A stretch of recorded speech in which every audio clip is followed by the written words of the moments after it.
Hello and welcome to this video. This is the coverage for game 9 of the World Championship match between the challenger Sergei Karjakin and reigning world champion Magnus Carlsen.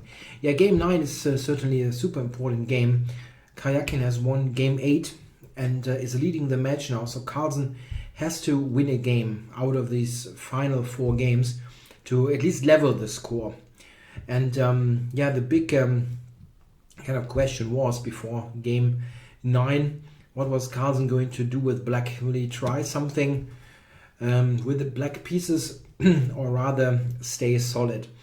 We'll see what happens. We got e4, e5 and we got another Spanish. So Carlsen is not trying anything, let's say, okay, I'm saying it quite clearly, nothing wacky. Yeah, he's not doing, I don't know, 1g6 or anything of the like, but rather what he usually does, play 1e5, play classically. However, we got a slight surprise here. He goes for this variation. It has different names actually, sometimes called the new Archangelsk variation. The classical Archangelsk is this one, and this was replaced over the last, let's say, 20 years by bishop c5. This is an interesting way to play for black. He plays in a bit more active fashion than compared to the regular closed Rouleau pass lines, where the bishop is on e7 and usually behind the pawn chain. And here black wants to develop this bishop more actively. It sometimes bears resemblance to the Italian game. If white, for example, now would play something like d3 and c3, something more modest, then it would be very much like the Italian, just like black has played b5. After bishop c5 here, white has a number of options. The main question for him is if he wants to play an early a4 or not. And this nowadays is, I think, the main line to play a4. Here Carlsen answers rook b8, and this is nowadays the universally accepted main move in this position. Back a couple of years, I mean, it's still seen sometimes, but also bishop b7 was played. But in general, it is viewed with some suspicion to put the bishop on b7 in a situation where white can still solidify this pawn chain here. There are cases where this is okay, but oops, that wasn't intended. In many cases, the bishop isn't all that great there. In general, here, black's idea is to fast forwarding a little bit, to put the bishop on g4, not on b7. Okay, this sequence is pretty long, so I'm not going to completely skip any explanations here. So c3 for white. Black it would be unwise to take the pawn now. This is going to be far too dangerous after things like queen e2 or d4. So black plays d6 and white goes d4. Bishop goes back to b6, and after the capture and knight a3, white is attacking on b5. An interesting point is that white can always leave the pawn here unprotected, as black is almost never able to take it. There is always this funny double attack by the bishop, so black is not able to attack. On the other hand, black here also is a little bit, his piece placement is wrong for any kind of protection of this pawn. But this is not on black's agenda anyway. He's giving up this pawn and tries to now get piece pressure on the center. As we see, there is this pin in effect, which is tough to break. I mean, there is no bishop, let's say, here on e2 that would naturally break this pin. And black has knight, bishop, all kinds of pressure against the center. So black is giving up a pawn for active piece play. This line is nothing new at all. There are tons of games in the database, and we see from the time spent that both sides basically blitzed to this position. So Carlsen played something that wasn't a total surprise, let's say. This whole line is far too common for that to be called a big surprise. So it was certainly part of Karjakin's preparation, and they both have played this position from the white side. So what is happening here? Bishop c2, just one of the possibilities. Black now took on d4, knight takes, and we got those trades, and black took here. Yeah, this is one thing. Due to this pressure on the pawn, white is often getting his pawn structure damaged. Yeah? Something like this is clearly undesirable, giving up the pawn that was gained before and leaving black with good pieces, yeah? active bishop and so on. So white has to live with this bad pawn structure. And now the knight comes to h5. Yeah, all this, as I said, is well known. The idea here is queen to f6 to increase the pressure against the pawn and potentially play knight to f4. Also well known. Queen to f6. Oh, my notes are a mess. Queen to f6, bishop e3, covering the d4 pawn, and then c5. Yeah, we are following a game by Karjakin Adams from 2008. In that game, rook a8 was played. But c5 is another move that has been seen before. e5, queen to e6, and takes here. Yeah, if black takes on e5, white is capturing here, and that doesn't look good. Yeah, giving white 2 pawns. So queen to e6, white took on d6, and now the intermediate move c4. Yeah, that makes sense. Yeah, black wants to regain this and delay the capture. b3, and yeah, here this still is known actually from a game Nakamura Kazimjanov, where c3 was the answer, but the capture is also known. And here rook to a6. Yeah, this is a perfectly well-known position. For example, there is a video series by Peter Swidler, who's an expert on that line, on Chess24, where he looks at this for black, and he concludes about this position. I mean, this is part of his video series. It's not like expert knowledge that somebody with a supercomputer might have. It's just like out there.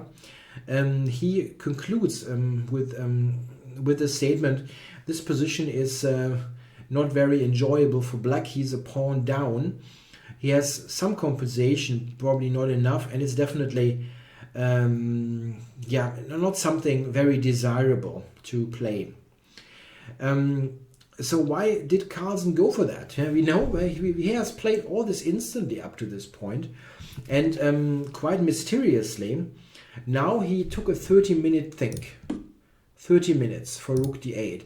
So this is very mysterious. If you I mean, he played this line. He initiated it here on move 5, and I know that it's move 23, but this is the absolute main road of this. It's not like this is some exotic line where something something really outlandish was played early on. This is just like for players of that level, this is like bread and butter. It's nothing special, and here he took 30 minutes. That's very surprising.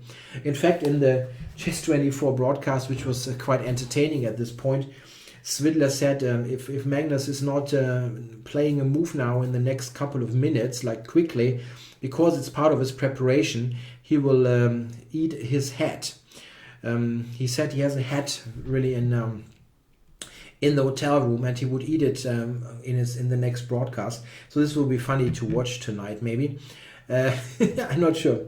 Anyway, so surprisingly, Carlsen took a long think here. Did he really forget everything? Or, I mean, it's not possible that he has no idea about it. That would be really strange. Yeah, anyway, mysterious. He played rook d8. So why is this position, according to Swidler, unattractive for black? I mean, this is not difficult to see. White is a pawn up.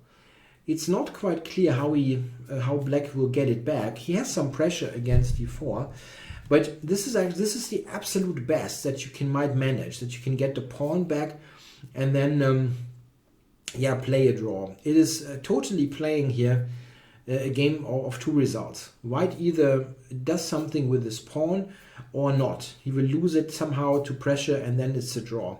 So black is basically just playing for two results here, and the win is not one of them.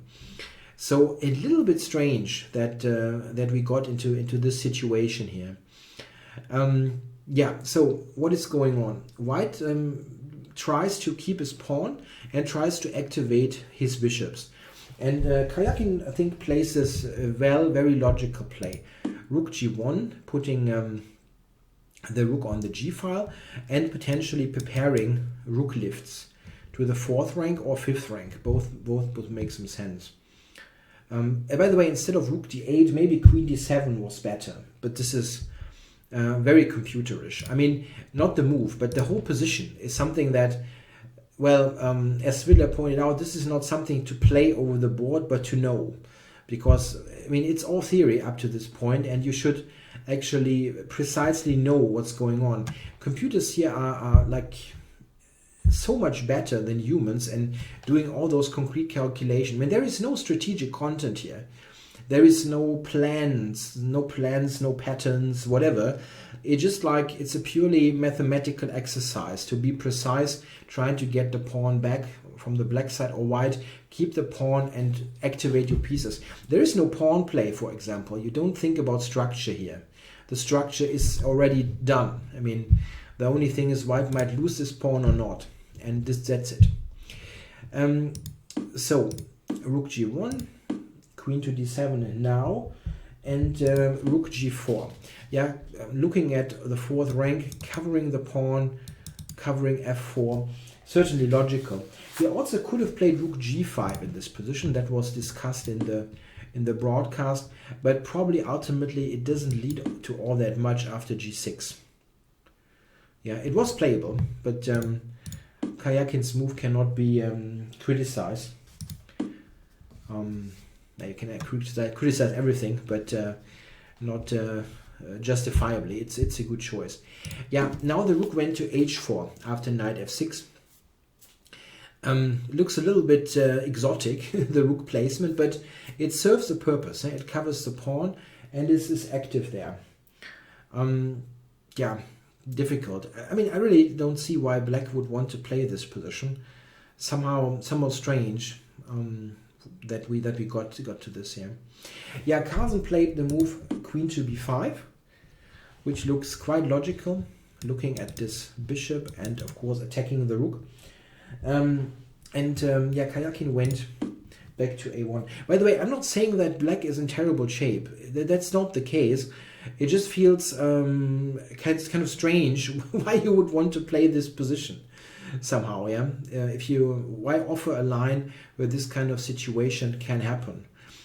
Okay, rook a1, and now g6. Yeah, that's a move it's difficult to play without it in the long run. It's really difficult to do.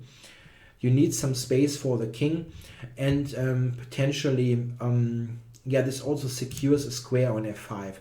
This is something that we will see later for the knight, for example. Black couldn't do this tactic here. There is rook takes, bishop takes, and at the end there is the back rank that will kill you. Check. Another reason why giving the king some space makes sense. Yeah, g6, useful move. Rook b1 played by Karjakin. Now the queen has to move again. And queen d3. Also quite logical, getting the queen to an active spot. And it eyes the g6 pawn, which looks at first a little bit mystifying. Why is that important? But if you spot the bishop here, you always, whenever, that's a very important point for practical play. Whenever you have a king on g8 or g1 and there's this bishop pointed at your king on the defending side, always keep in mind that this is pinned. the f pawn can never take on g6. So this is queen d3 is kind of saying, you know, I'm going to do something on g6, attention. Yeah, so whenever this kind of situation happens, make sure to check out if there's some tactics against this pawn. And something will happen later with those tactics. Bishop g5 also was a move here for white, but black has a good reply here in queen to f5. I think that was my notes saying, right? Yeah, exactly, queen f5.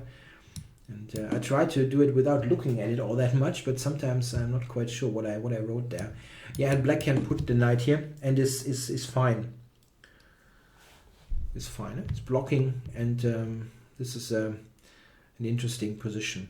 Whenever white has to, by the way, take here, in most cases, black will be fine even a pawn down, because the blockade on d5 is so strong that white is not getting forward all that much.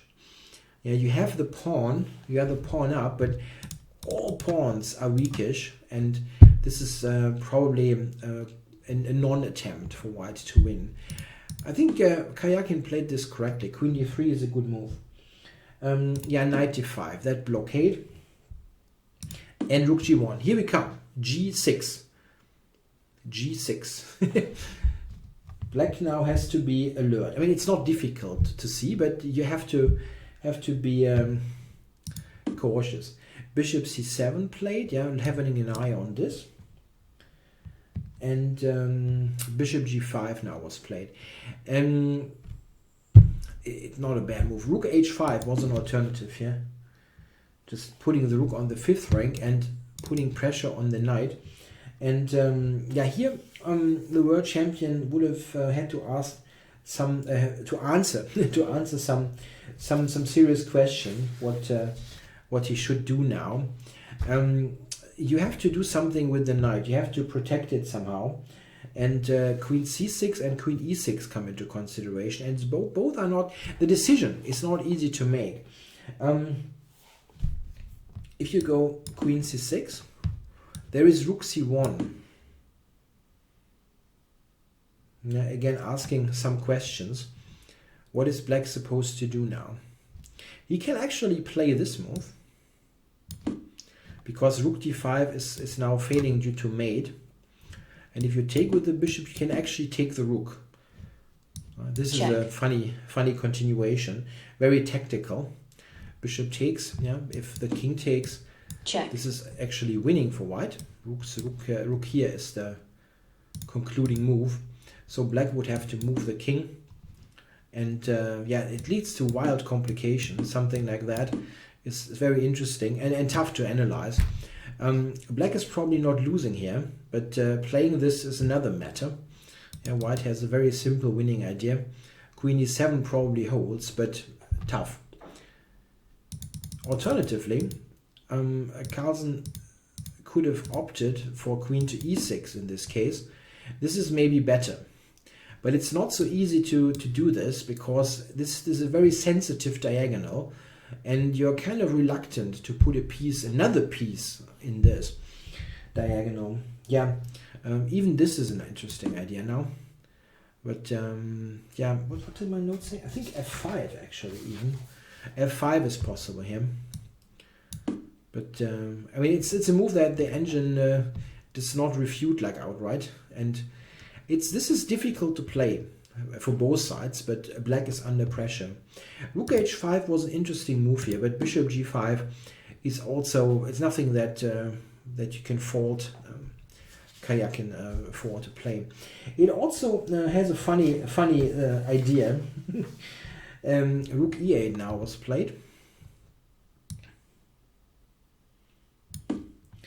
Oh wow, I think my printer has some issues. The rook e8, a line that needs to be mentioned is if black attacks the queen, yeah, white has Check. This great move.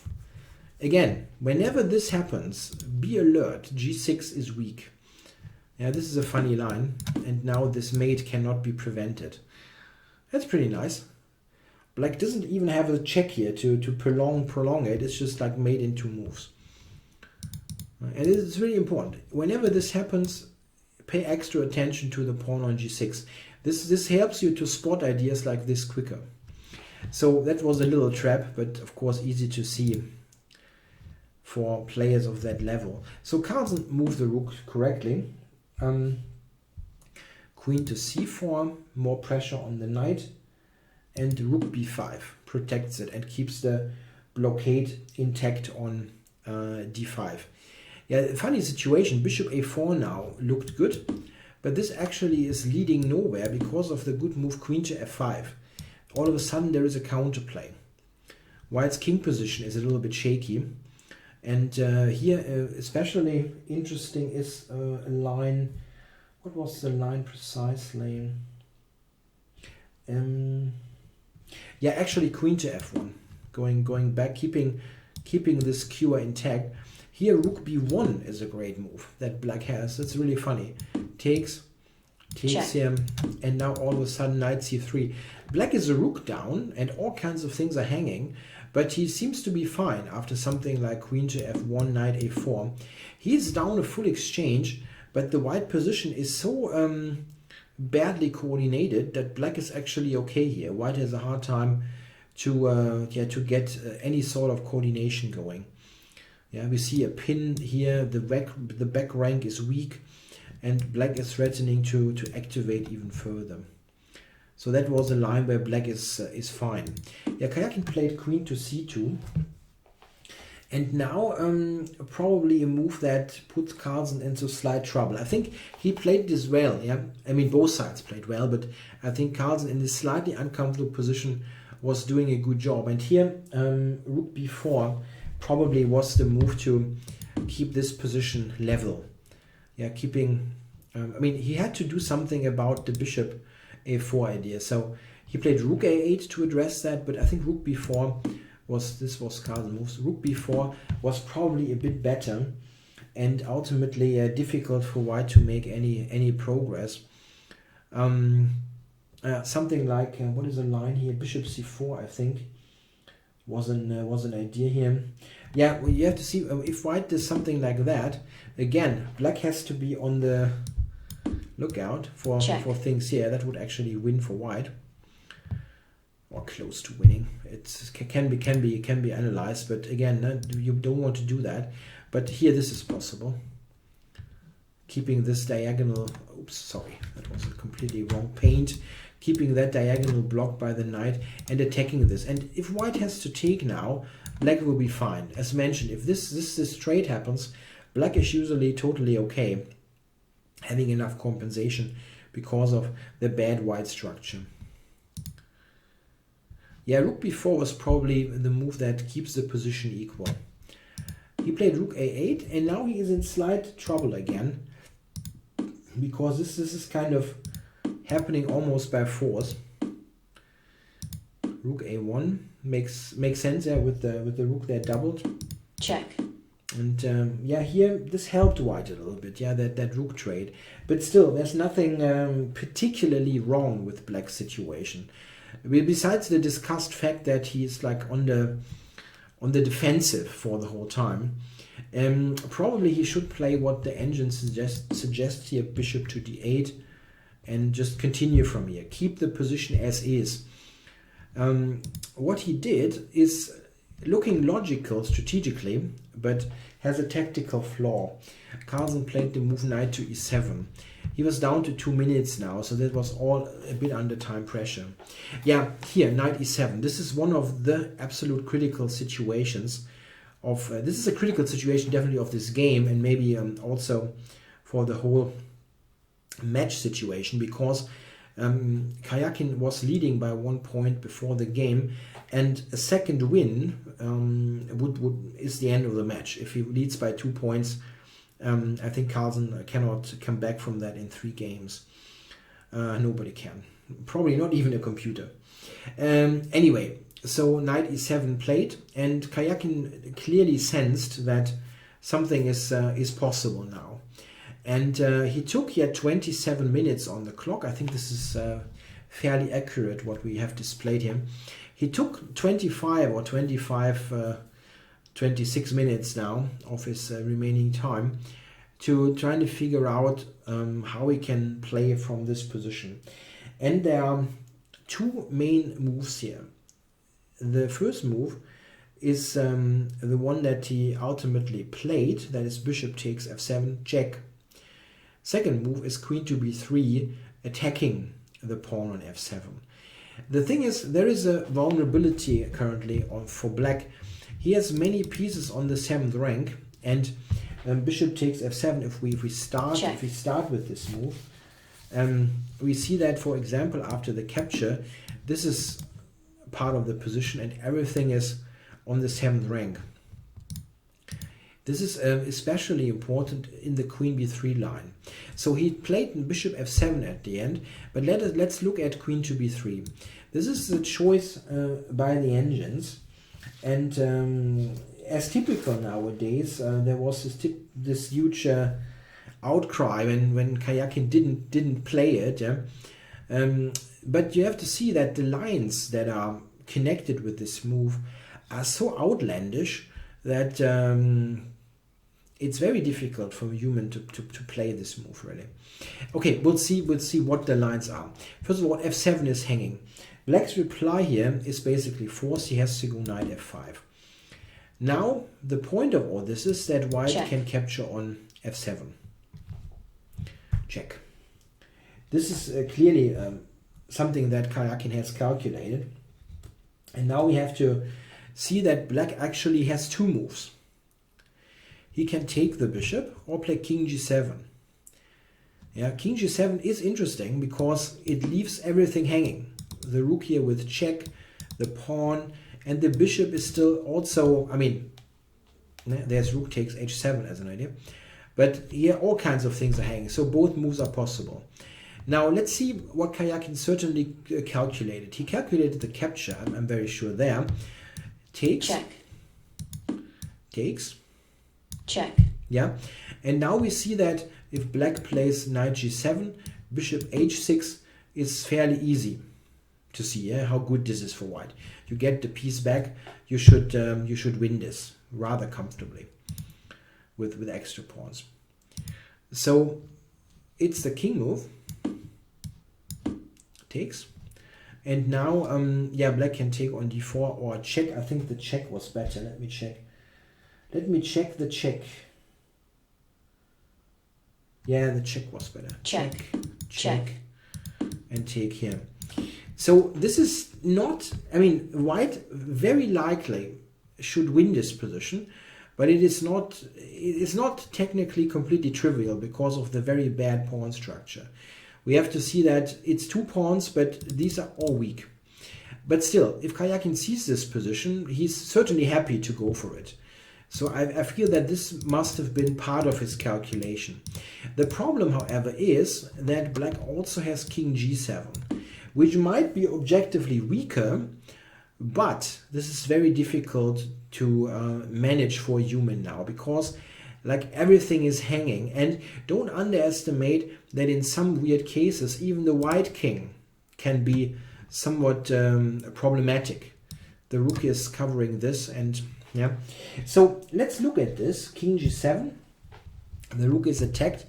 Rook h3 is it's kind of clear that you have to do that. Yeah, you cannot move the rook like here. Then the bishop hangs. So you have to be on the h file to be always ready for this tactic. So rook h3 is the only move. And now black can play this queen to e7.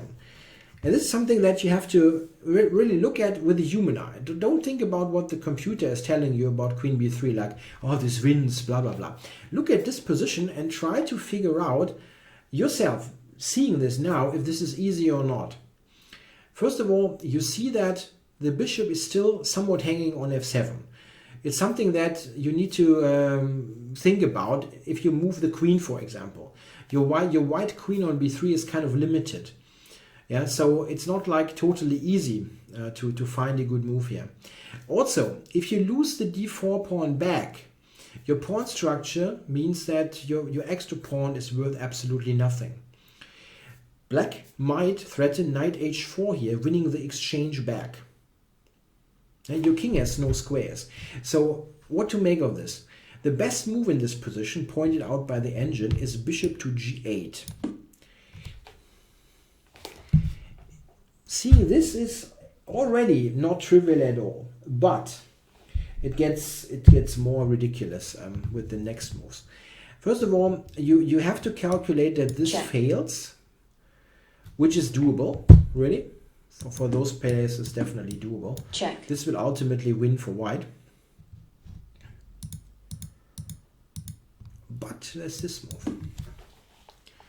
And now, your rook here is stuck. Absolutely stuck. And the only move that does something now for white is the move d5. Closing this diagonal, letting the bishop g8 kind of hang. Okay, there is d6 check. It's clear that here it's clear that this is working.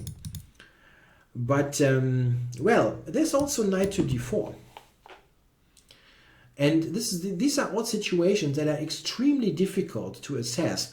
Note that, let's say, white plays something's, I mean, okay, it's very difficult to say what stupid move he should play. He only has bishop c3, actually. Yeah, if you move the queen, I mean, your bishop is hanging. And, I mean, if black, let's say, gets to play this and this, it's mate. I mean, this is an extremely difficult position to assess. Bishop c3, bishop e5, and now white has to play d6. Crazy. That's totally crazy. Queen g5 check. Rook g3. Hooray! Yeah, you know, this is very easy to see when you look at queen b3. We're already 7 moves deep, and this continues. Ultimately, this shouldn't work for black, but to see this beforehand with white is just impossible. Not in a situation like that. Yeah, in the World Championship match where you're leading 1 point and that's completely unrealistic. So Karjakin had this choice. He could play queen b3 with this very difficult to assess situation, or play that was a little bit much here, or play bishop f7. As it turns out, bishop f7 doesn't do it. Yeah, so that was an opportunity. I mean, purely from a mathematical sense, that was the second best or bad move, bishop f7. But you cannot fault anybody there. He took 25 minutes to figure this out, and it's extremely difficult, really extremely difficult. Especially this wild variation. You know, you overlook something and you might lose the game. I mean, this is terrible. If white would lose this game due to some kind of misevaluation in such a weird line, when the alternative is bishop f7, which is nets you material first and foremost. Yeah, so okay, he took on f7. Check. Let's have a look. Yeah, no choice, has to take. And check here. Yeah, this is not leading to anything. Yeah, white can actually take here and get an ending here with four pawns for a piece, but this is not going to be anything. Black can probably draw with the knight check or bishop f4. The pawns are just completely the structure is totally wrecked. You will not be able to promote something here. So he played it correctly. Queen c4 check. The king had to move, and now we've got move 40, time control. Karjakin played d5. This is what he had calculated. I mean, you have to see this, right? He calculated this line where he is a piece down at the moment, but he's threatening bishop c3 check. I mean, that was a great calculation job to come to this point and assess that correctly. Here it's quite funny, where we have an interesting instance of or how we can look at computer chess in a way. The computer now condemns Carlsen's move. He played knight f5 and wants him to play the move g5. Yeah, under those circumstances, I can absolutely assure you, no player would play g5. It's a completely wacky line. g5, check, king g6. You have to appreciate, this is hanging, check. I think queen e4 check is the main move, right? Okay, queen d3 check, queen f5, and rook e4, threatening, rook a4. Really funny, right? Like d6, takes, check, queen g4 check, king f1, bishop here. And this is what the engine wants to play and thinks this is better than the game. However, in the game, we will see that Carlsen holds reasonably comfortably. So the engine here wants to play something that for the human player is like, I mean, more than scary to play g5. This is Carlsen move, and this is correct. It's a correct decision. The next moves are basically forced. White has to make sure that he gets the rook there on a1. Check. And this is coming on the board now by force. So white here is a pawn up, but it's a double pawn. And what's very important here, black's position is reasonably well coordinated. He's got these pawns on light squares, and usually those can be easily defended by the queen. The queen sitting on d7, f7, sometimes on f5.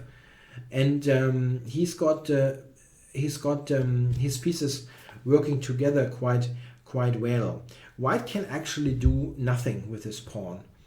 Check. Yeah, check here by Karjakin, but there's really very little that he can do. Here in this situation, he could have played bishop f6, which would have led to the white pawn structure being improved. But this is in fact very simple to draw. Black puts the king on e6, looking at the f5 square. And this would be the square where white needs to push his pawn to get a passer, and black is just preventing that. This is a fortress type of position where white has absolutely nothing. Yeah, Karjakin decided to continue for a little bit. I mean, he has absolutely zero danger here, but it's also quite simple to hold for Carlsen. I mean, the only way to lose this position would be just to blunder stuff. I mean, blunder material. And it's difficult to do here because it is so easy. Yeah? Black is well coordinated. This is an important thing. Black should not trade into a queen ending, queen and pawn ending. This is, I mean, it's also a draw, don't get me wrong, but here at least white has some potential ideas connected with playing f4, f5 at the right moment, and maybe pick up one of the then split pawns. It shouldn't happen if black is carefully, but he can at least do something wrong. With the bishops on the board, we just have a complete fortress in a way. Yeah. Check. So a couple of more moves, and here a draw was agreed. Actually, wonder, really? I wonder. It's a little bit uncommon that this is a black move. It would be strange if Carlsen offered to draw here. Anyway, that's not a real point of this game. So maybe Karjakin missed a chance with queen b3 being rejected. But that was a very, very difficult situation to assess. We've seen the really wacky computer lines that are very unhuman to calculate, especially considering the circumstances. Yeah, he certainly he had bishop f7 worked out, and I understand why he played that. The other line was there were some very outlandish moves. And also potentially those lines actually contained risk of losing, and that's certainly something that you don't want to have in this situation. So 3 games left, 2 white games for Carlsen. I still think he has reasonable chances to come back into the match, but it's little time. It's little time. 3 games is not a lot, so we'll see what happens today. What he plays with the white pieces. Yeah, that collie system didn't lead anywhere. and would be interesting to see what he comes up with.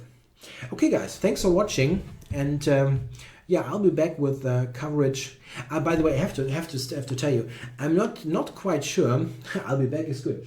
I'm not quite sure about my coverage of the next games, because I'll be away on the weekend for playing a tournament myself. So I might be able to do something. I'm going to take the notebook with me, but I cannot really promise that it will work, that I can post something.